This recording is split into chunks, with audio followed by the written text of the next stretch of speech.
యోహాను సువార్త 3వ అధ్యాయము 16వ వచనం నుండి చూసినట్లయితే, దేవుడు లోకమును ఎంతో ప్రేమించెను, కాగా ఆయన తన అద్వితీయ కుమారునిగా పుట్టిన వాని యందు విశ్వాసముంచు ప్రతివాడును నశింపక నిత్య జీవము పొందునట్లు ఆయనను అనుగ్రహించెను.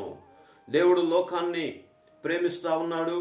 దేవుడు లోకాన్ని ఎందుకు ప్రేమిస్తా ఉన్నాడని చూస్తే, లోకంలో ఉన్న నీవు నేను సమస్త మానవాళి నశించిపోవటము, నాశనమైపోవటము ఆయనకిష్టం లేదు.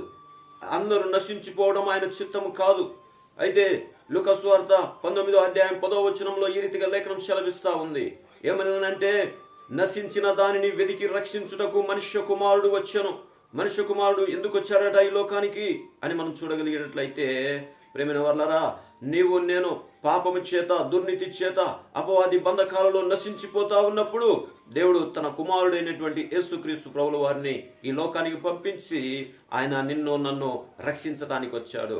రక్షించడం అంటే కేవలము అపాయంలో ఉన్నటువంటి వారిని కాపాడడం మాత్రమే కాదు. కానీ ఆయన ఏం చేస్తా ఉన్నాడని చూస్తే, ఆయన అంటా ఉన్నాడు యోహాను సువార్తలో, ఇదిగో నేను ఉండు స్థలములో మీరును ఉండులాగున నేను మరలా వచ్చి మిమ్మల్ని తీసుకుని పోతాను.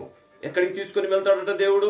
తానుండే స్థలానికి. తాను ఎక్కడైతే ఉంటా ఉన్నాడో ఆ యొక్క ఉన్నతమైనటువంటి పరలోకంలో నీవు నేను ఉండటానికి ఆయన స్థలాన్ని సిద్ధపరచడానికి వెళ్ళాడు. నిన్ను నన్ను అక్కడికి తీసుకెళ్ళటానికి ఆయన సంసిద్ధుడిగా ఉన్నాడు. కనుక ప్రియమైనటువంటి జనాంగమా, ఆయన అంటా ఉన్నాడు, నిన్ను నన్ను ఆయన రక్షించి తన పరలోక రాజ్యానికి వారసులుగా చేయడానికి ఆయన సంసిద్ధుడిగా ఉన్నాడు. మరి నువ్వు పరలోకానికి వెళ్ళడానికి సిద్ధపడుతున్నావా? నువ్వు సిద్ధపడుతున్నట్లయితే మనం పరలోకంలో ప్రవేశించడానికి, పరలోకపు దేవునితో ఉండటానికి, ఈ లోకంలో ఉన్నటువంటి ఈ పాప శరీరంతో, పాపపు హృదయంతో మనం అక్కడికి చేరుకొనలేము.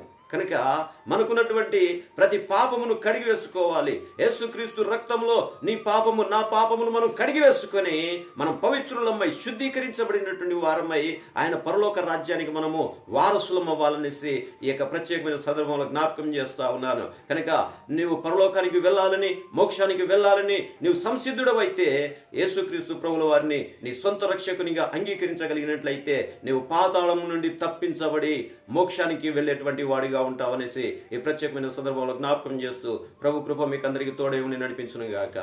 ఆమేన్. ఆమేన్.